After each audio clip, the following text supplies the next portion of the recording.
Assalomu alaykum hurmatli radio anglag'uvchilar. Adabiy anglatish programmamizni anglashinglarni qarshi olamiz. Bugungi programmamizda yozuvchi Farhod Jilonning Xinjiang xalq nashriyati tarafidan nashr qilingan Ediqut yulduzi nomli tarixiy romanining davomini anglatamiz.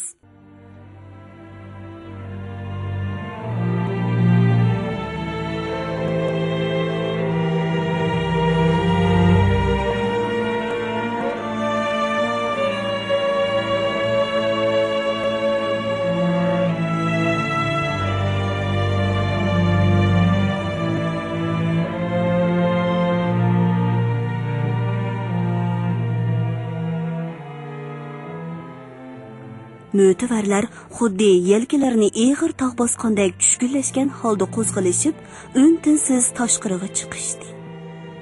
Va ba'zilari o'zlarining ot eshaklariga minishib, ba'zilar soyivalik harvalariga o'ltirishib, Darug'ash mahkamasidan ayrilishdi. Bulduz Qaya hech kimga ortiq gap qilmasdan darvozadan chiqdi-da, etini yo'rg'ilitib o'z uyi tarafga yurib ketdi. Misr Isloh baxshi hammadan keyin chiqdi. Sirtda kutib turgan mahkama xizmatkorlaridan biri lopos tegidagi bo'yliq jada otning tizginidan yetilib, uningga akilib berdi. Misr Isloh etiga minib darvoza sirtiga chiqqanda, ot bilan bo'y talashqudek egiz oli eshakka minib, tom tuvida turgan bir kishini ko'rdi. Bu kishimi heli texi Darug'ashning qubulxonasidan chiqqanlarning biri edi. Ha, Badruq baxshi, bu yerda o'ltirib qopsiz-ku, dedi Misr Isloh ot ustidan uningga tikilib qarab. Badruq ismlik bu vijikkini kelgan chor soqolliq baxshi eshikini Misr Islohning etiga yondashtirib mangdi. Menga qarang Misr Isloh baxshi, bugungi gaplarni anglab, beshim qetib qoldi. Hay, nima desam bo'la? Gapingiz bo'lsa, udulla davamamsiz. Demakchimanki, bu siliqning gapini asli Ediqut xon desa to'g'ri bo'ladi-ku. Har yili kunduzlik usul yig'ilib bo'lgandan keyin Ediqut xon Do'rg'achga siliq topshirib kelyapti-ku. Demakchimanki, har yili Ediqut xonning odamlari siliq yig'ishni uqtirish qilib kelyapti-ku. Bo'ltirmi shundoq bo'lgan-ku. Ediqut xonni yozlash uchun Bashbaliqqa ketgancha tixi qaytib kelmadi. Buni o'zingiz bilasiz-ku. Shundoq bilaman. Xonning qaytib keladigan vaqtimi bo'p qoldi. Xoqonimiz qaytib kelguncha kutib tursak bo'lmasmidi? Qandoq gap bo'lsa-mu, o'zimizning xoqonimiz deyishi kerak-da. Bizning hukmdorimiz Ediqut xoqon-ku. U Gurxon degan bilan bizni bir qozonga silib qaynasimi, qinimiz qo'shilmaydi. Misr Islohning qopoqlari turildi. Hay, o'ylabroq gap qilsangiz bo'larmikin, Badruq baxshi? Ediqut xonnimi Gurxon boshqurdi. Qarxoniylarning musulmon xonlarimi Gurxonga bo'ysunadi. Kun chiqishdagi tang'utlarmi, Oltaydagi naymonlarmi Gurxonga o'yti qo'polmaydi. Bu dunyoda qaraqitallarga kimmi tankilalaydi? Navoda beshingizga balo kelsa, Darug'ashning oldida Ediqut xonmi ora turolmaydi jumi? Buni unutib qolmang. Badruq baxshi qo'rqib qoldi bo'lg'ay. Shundoq to'g'ri. deb kekashlab qoldi va zo'rg'a kulimsirab xo'shlashish ishorasini qilib egilib qo'ydi-da, eshikining beshini burab, yondagi tor ko'chaga kirib ketdi. Misr Isloh etini to'xtatib, bir asnogacha uning kaynidan qarab turdi. Ondan etining beshini kayniga burab, yana kelgan yo'li bilan Udul Darug'ash mahkamasiga qaytib kirdi. U Darug'ash bilan yolg'iz o'ltirib, boya Badruq baxshi bilan bo'lgan parangning tafsilotini yepidan yengnisig'icha qo'ymay so'zlab berdi. Darug'ash uning aytqonlarini ko'ngil qo'yib tingladi va oxirida mamnuniyat bilan beshini irg'itib, Yaxshi. Moshundoq kishilarning so'z harakatlariga obdan ko'z quloq bo'ling. Biz sizning tuhbalaringizni hargiz unutib qolmaymiz. 3-bob. Ediqut xonining dardi to'la. Qoraqo'ton xonligining Qo'chu shahridagi bosh nazoratchisi seliq yig'ish to'g'risida buyruq tushirgandan keyin Ediqut ordisida g'ulg'uli ko'tarildi. Amaldorlar jiddiylashgan holda bosh divon mahkamasiga yig'ildi. Hammaylarning beshi qotqon va g'azablangan edi. Darug'ashning buyrug'ini ijro qilamdiq, qilmamdiq degan masalani cho'rdab bas munozir bo'ldi.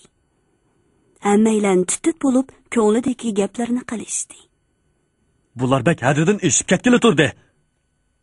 Bizning xoqonimizmi bir chatga qo'yib qo'yib, o'zi bilgancha buyruq tushirsa, ma'qul deb qo'l qo'shtirib qarab turamizmi? Gurxonning yorliqi hisob emas, bizningmi o'zimizning Ediqutxonimiz bor. Ediqutxonning yorliqi hisob. Albatta shundoq bo'ludi-da. Bu chog'da kang tasma kamarga uzun tuz qilich va qo'lt xanjar osqon 35 yoshlar chomisidagi qisqa qirqimi soqolliq bir kishi gurus dastab o'ttirg'i chiqdi. Va ko'pchilikni jim bo'lishga da'vat qilib, bir qo'lini egiz ko'tardi.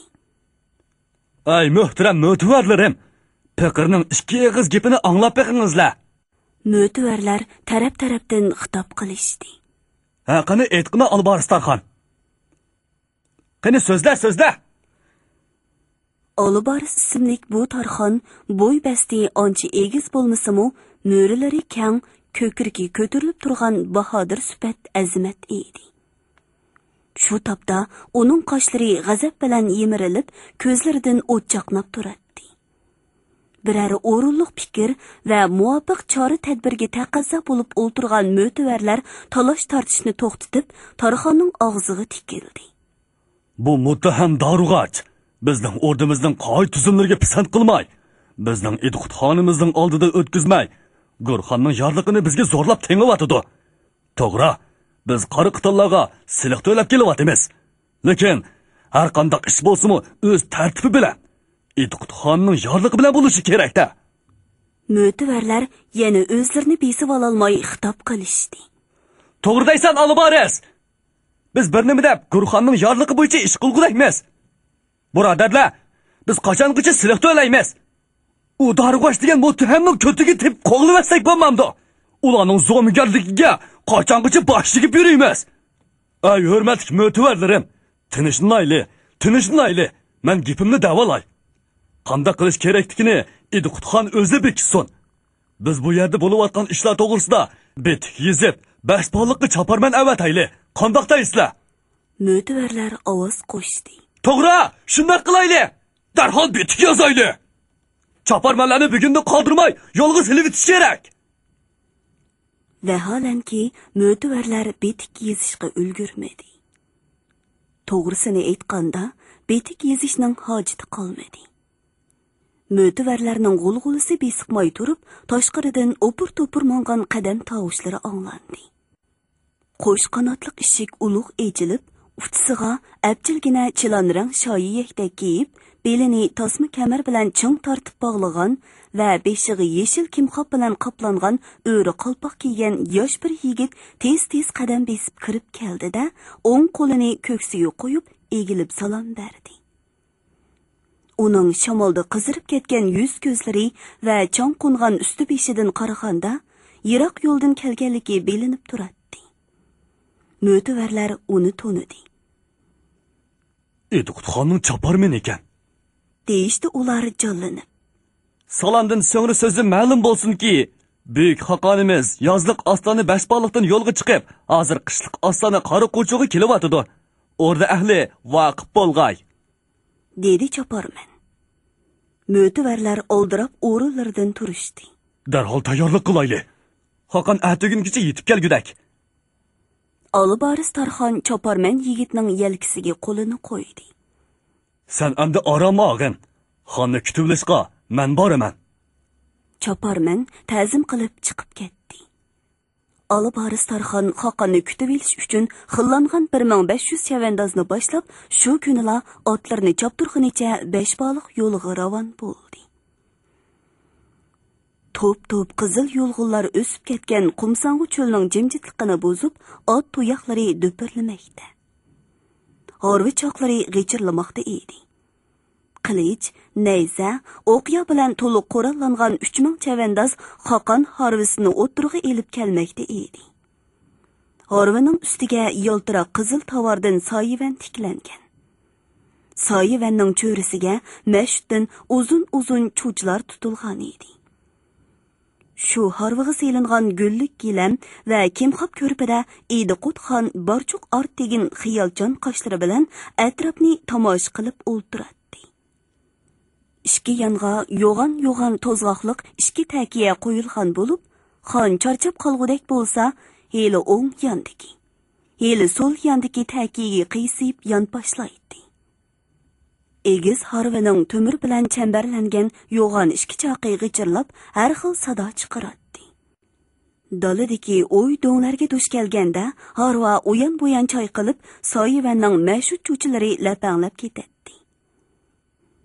Atrofdagi chaqqonda va yontoqlar orasidan cho'ng-kichik kaslanchuklar shopur-shupur qilib chiqishib, nalargadir kirib g'oyib bo'ladi.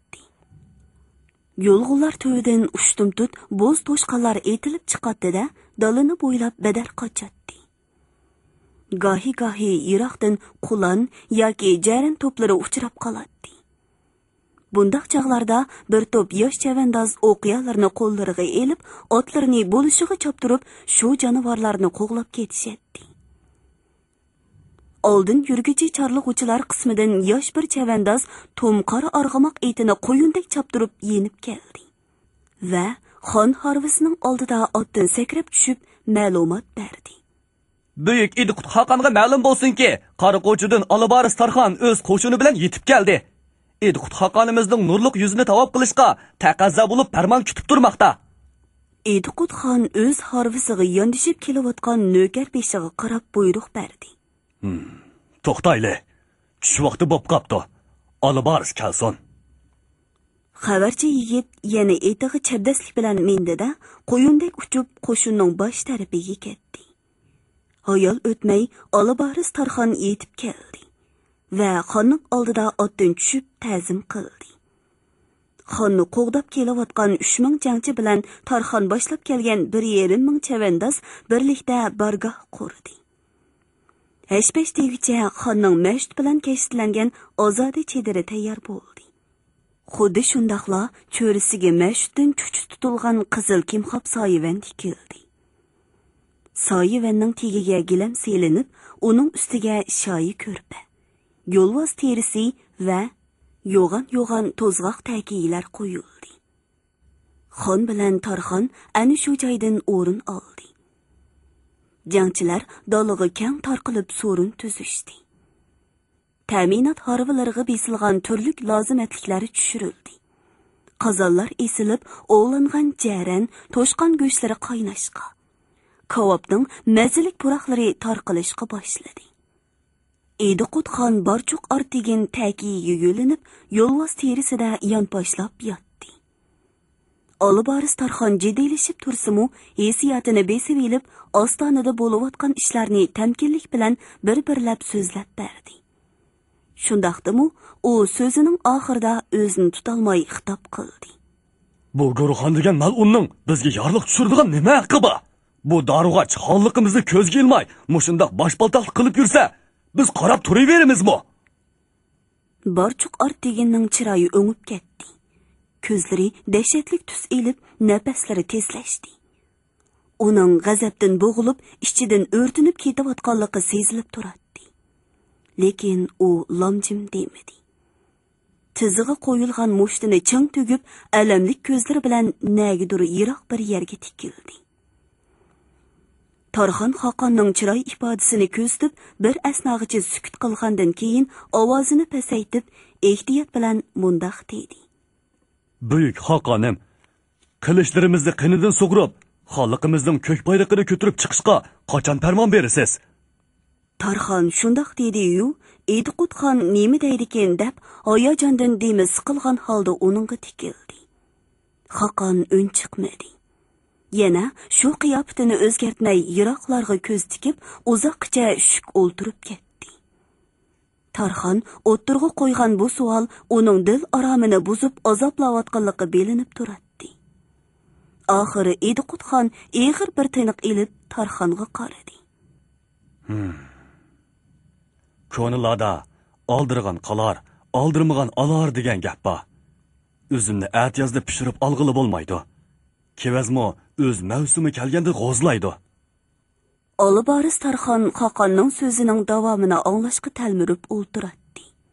Lekin barchoq artegin Tarxondan ko'zlarini qochirib, yana jimib qoldi.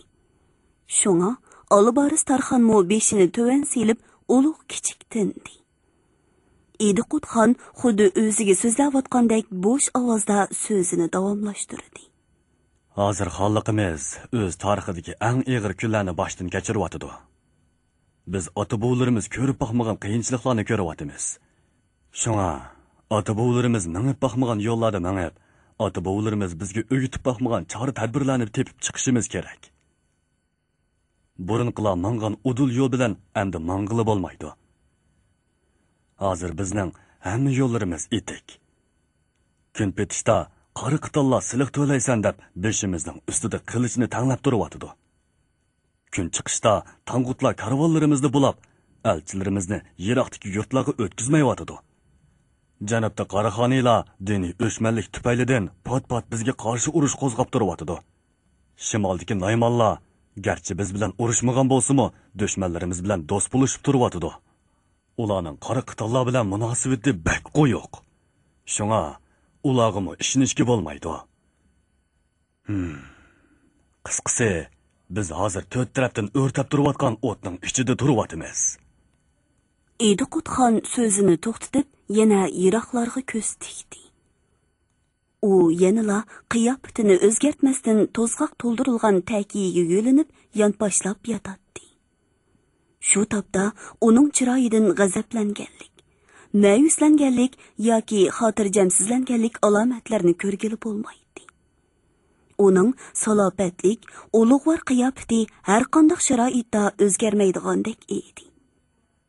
Shuncha ko'p ham kuchli dushmanlarning orasida ilmi avvalgi teshvara ham avliyo anbiyolarning madad berishi bilan omon turyapmiz. Ulug' Tangrim omon bizga fursat berdi. Ana shu chaqda Ediqutxon so'zining oxirini tushirmagan bo'lsa-mu, uning nima demoqchi bo'lganligi albatta tushunishlik edi. Oliboris Tarxonning ko'zlarida go'yoki gulxon uchqunlari chaqnagandek bo'ldi. "Xo'p, bizga fursat kelib qola", dedi u tishlarini kirishtirib. Xon ortiq gap qilmadi. Uningga safarda hordiq yetgan edi. U beshini takiyiga qo'yib, putlarini uzun sunib yetib oldi. Tarxon ijozat so'rab, vazirlar to'plashib o'ltirgan chatdagi so'riniga ketdi. Oliboris Tarxon yetkazgan ma'lumotdan Ediqutxon barchoq arteginning ko'ngli parokanda bo'lgan edi. Mushu kunlarda Ediqut eliga xon bo'lishdan mushaqqatlikroq ish bo'lmasi kerak. Bir tarafdan qora qitallarga seliq topshirib, yana bir tarafdan tang'utlarning hujumlariga taqobil turib, elning tinchligi va omonligini kapolatga ega qilish oson ishmi? Ediqutxon yelkisiga tushib turadigan qo'ng'ir chochlarini bostirib, zargullik maxmal posma kiygan mag'rur beshini egiz ko'tirib, 9 vazir va bahodir sarkardalarni har taraflarga mongdirib, elni so'rab yursimu, dardini ichida biladi. Shundoq Ediqutxonining dardi to'la. 4-bob. Bulduz Qaya va Misrislar. Döv-döv sarg'ush qum barxalarining tuvidagi top-top yo'lg'inlar orasida 20-30 yosh yigit yig'ilib o'ltirishgan edi. Qaraganda ularning oddiy dehqon bolalari ekanligi ko'rinib turadi. Hammasining uchisida oq, ko'k rangli bo'z mata yekdek tomba. Hammasi taqirbosh. Ba'zilari ko'nirab ketgan lata bo'klarni kiyishgan. Ba'zilari o'ngib ketgan yog'liqlar bilan boshlarini tengib olgan va ba'zilari yalangbosh. Ularning chiroylaridagi jiddiylikdan bu yerga o'yin tomosha uchun kelmaganligi ayon edi. "Amsa gapimiz gap. Qitallar siliqqa yig'ilgan charummonlarni haydab, shahar sirtiga chiqqandan keyin qo'l solamiz", dedi ularning biri do'stlariga bir-birlab qarab chiqqandan keyin. Boshqa yigitlarmi hayajonlanganligidan jiddiylashgan holda boshlarini irg'itdi. "Bo'ldi, shundoq qilayli", O'tkazib qo'ygani badak, mol-mulkimizni qo'limizdan tortib olib, bo'lib ketsa, qarab turamizmi? Shunda qilayli, qachongacha bo'lsak bo'lamiz. Yo o'lib, yo kirib. Bu yig'ilishga boshlamchilik qilib, oldi bilan so'z boshlagan yigit yana so'zladi. Amsa maxfiyatlikni oshkorlamaslikqa, qo'rqinchaqlik qilmay, jon tikib kurash qilishga qasamyat qilayli. Agar qaysi birimiz bu ahdimizni buzib, kurashdan bosh tortsak yoki jin alvostlarning iziq turishi bilan xoinlik qilsak, ulug' Tangrim uni o'limga mahkum qilsin. Sabdoshlarimizning shafqatsiz qo'llari uni jazolasin. Bu maxfiy suhbatga ishtirok qilguvchi yigitlar qasamyod so'zlarini o'llik takrorladi. Amsa kelishdik. Harakatni boshlaydigan chaqda qayta yig'ilamiz. Endi qaytayli, dedi boshlamchilik qilguvchi yigit. Yigitlar o'rinlaridan turib, xuddi shahar sirtiga o'ynashga chiqqan o'lpat kabi paranglashqash mahalla tarafga yurib ketdi. Misr Isloh baxshi Darug'ashning oldiga kirib, cho'nqur egilib ta'zim qilganicha beshini ko'tarmay sukut qildi. Shu turqida u oyoqlari ostidagi gilamning rangdor naqshlariga qarab tursa-mu, quloqlari sagaklik bilan Darug'ashning farmonini kutmoqda edi. Darug'ash to'rga selingan qot-qot tovar ko'rpa va qoplon eyiq terilarining ustida choza qurib o'ltiradi. U oldida egilib turgan baxshiga bir pas tikilib qaragandan keyin har bir so'zini so'zib oldirmay ijozat berdi. Ha, o'ltiring Misr Isloh baxshi. Misr Isloh gilamga yukundi. Hozir al ichi tinish emas deb anglayman. Sizni musha haqda so'zlashib qo'ydab chaqirdim. Yukunib o'ltirgan Misr Isloh yana beshini aydi. Buyuk Darug'ashning buyruqlarini o'rnashga tayyorman. Darug'ash bilinar-bilinmas masxiralik kulimsirab qo'ydi. Men bilaman. Hozir qitallarni o'z ko'radigan gadankashlar oz emas. Ana shular anning tinchligini buzib, to'plan ko'tirishni qaslab yurdi. Acaba siz ashundoq to'planchilarni bayqamidingizmi? Nurliq Sakyamunining muqaddas nom bilan qasam qilaman. Faqir undaq yomon niyatli buzg'unchilardan birini bayqasam, birini, ikkisini ko'rsam, ikkisini o'z vaqtida buyuk Darug'ashga ma'lum qilib turdim. Masalan, texi 2 kunning oldida Oqsoqol Bodruq baxshining buyuk Gurxonga til tekkizib, Qariqiton hukmronligiga qari chaplagan gap so'zlarini buyuk Darug'ashga ma'lum qilgan edim. Darug'ash bu sodiq chokirining bunda qushqashdek vichirlab, ushoq gapni to'liq qilishidan bezar bo'lganligini yushirmay, uning so'zini bo'lib-etdi. Shundoq, buni bilaman. Bizga xalqning quruq gaplari kerak emas. Naq harakat qiladigan to'planchilardan tepish kerak. Texi yaqinda bir to'planchi xufiyani o'qiya etib, bizning bir cherikimizni yorlantirib qo'ydi. Bu qora niyatni ta hozirgacha topolmayotamiz. Puhralar shundoq to'planchilarga yon besib, ularni qo'g'dayotdi. Ularni oshkorlamayotdi.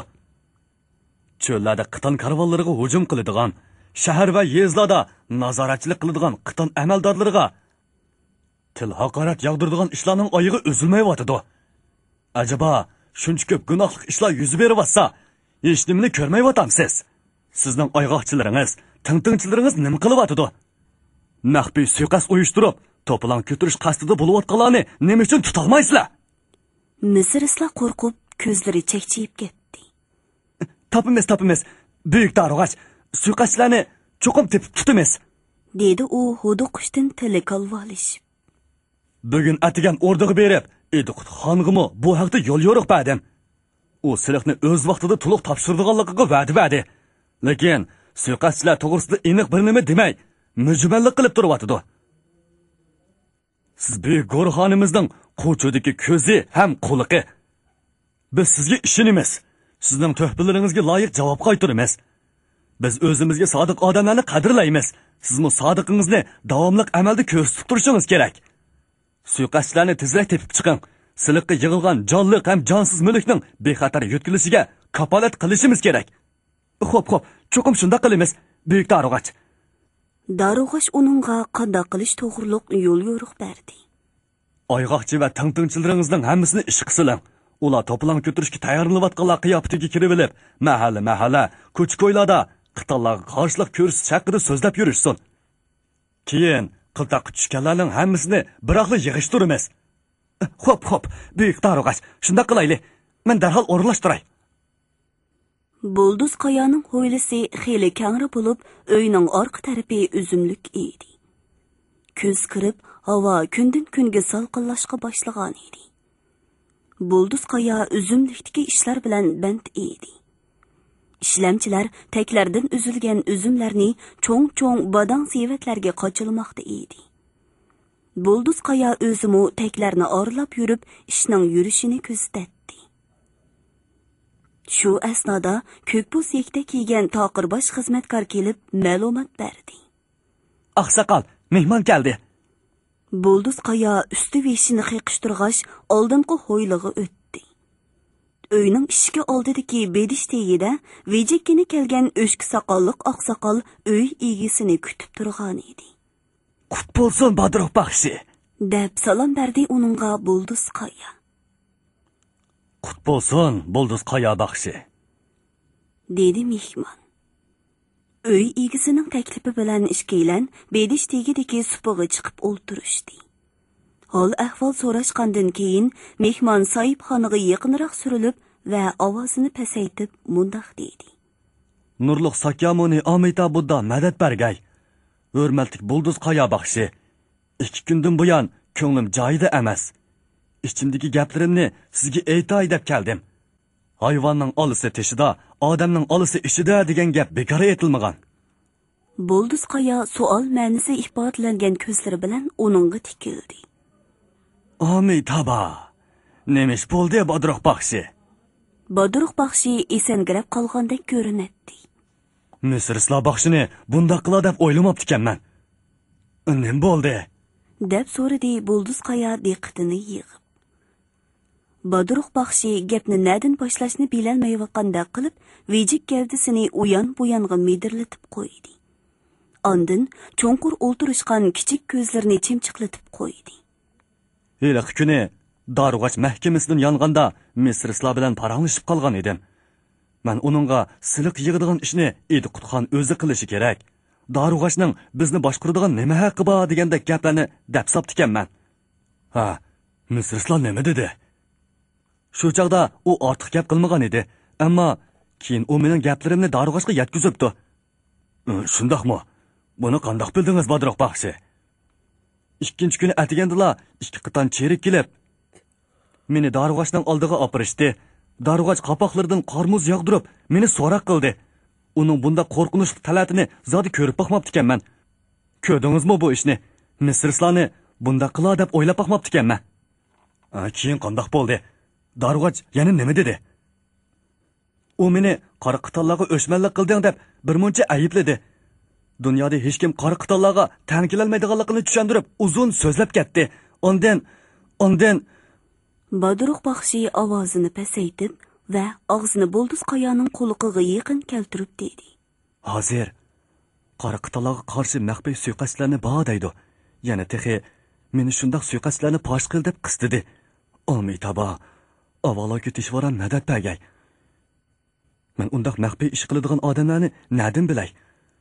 Bu Misr Islo degan munofiq tirnoqdan tuk undirib, meni mushundaq baloga tiqib qo'ydi emasmi? Endi qandoq qilaman? Bu chaqda Bulduz qayaning o'g'li To'xtamish tashqaridan kirib, mehmonga salom berdi. Va tinch omonlik so'rashgandan keyin xizmatkorni chaqirib, dasturxon selishga buyurdi. Yo'qsa, lozim yo'q. Amitaba. Mening yana qiladigan ishlarim bor edi. Men qaytay. Xo'sh, dedi Badroq baxshi supidan tushib. Oti bola ishkaylan mehmonni darvoza sirtig'icha uzitib qo'yib qaytib kirdi. Badroq oqsoqol, boya maxfiy harakat qiladigan kishilar to'g'risida gap qilgan edi. Men bu yoqqa kelayotganda so'zlari chalib puchuq quloqimga kirib qoldi. U nima deydi? deb so'radi To'xtamish otisidan. Balam, undaq gaplarni anglasangmi, anglamaganga silib, quloqni yopirib yurgan. Sendan ansirab qilyapman. Hadislar qora qitallarga o'ch tuqibadigan gaplarni qilib qo'ysan. Jon biqish afzal balam. Qora qitallarga tang kelgili bo'lamdi. Bekodan beka o'zini o'limga tutib berishdan boshqa ish chiqmaydi. Bu tuxumni toshga urgandakli ish balam. Hargizmi undaq ishlarga chetilib qolmagan. Tinch yashab, kunning seriqini ko'rayli. Agar sen bir pishkanlikka yo'liqib qolsang, mening bu tugashkinim shu. Hammamiz mushundaq beshimizni ishimizga tiqib yurgashga, u haq mushundaq zo'ravonlik qilyotdi. Undaq demagan to'xtamish, undaq demagan. Sening mushu og'zingning ittikligidan qo'rqaman. Sening bilan biz nima qila olamiz? Shundoq cho'ng, shundoq qudratli qariqitan xalqiga biz tang tura olamdiq. To'xtamish ortiq gap qilmadi. U otasining bundaq nasihatlariga qoyil bo'lmasa-mu, gapni ulg'aytishni xohlamadi. Halbuki, Bo'lduz Qaya ushtum-tut ikki qo'li bilan maydisini besib tutqunicha supig'i o'ltirib to'gilib qoldi. Uning chiroyi purishib, yuzi totirib ketdi. Ota, nima bo'ldingiz ota?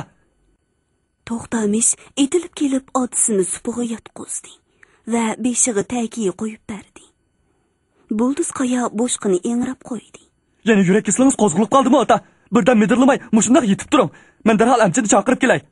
To'xtamish yugurib berib xizmatkorni chaqirdi va otamga onor sharpitidan ozroq ichirib, obdan qarab turgan. Men hozirla qaytib kelaman, dedi-da, yugurgunicha chiqib ketdi. To'xtamish boshlab kelgan oqsoqolliq amchi Bo'lduz Qayaning to'mirini tutib, ko'z chanoqlarini kerib qarab boqdi. Kerak yo'q, o'tib ketdi. O'tganda men tayyorlab bergan dorilarni uzildirib qo'ymay, ichib bersin. Yana bir dori yasab beray. Kashga yaqin xizmatkor berib akilib olsin. Oqsoqol Bo'lduz Qaya bu kasalga giribtor bo'lganiga bir necha yil bo'lib qoldi. Yurakning so'qish tezligi turaqliq emas.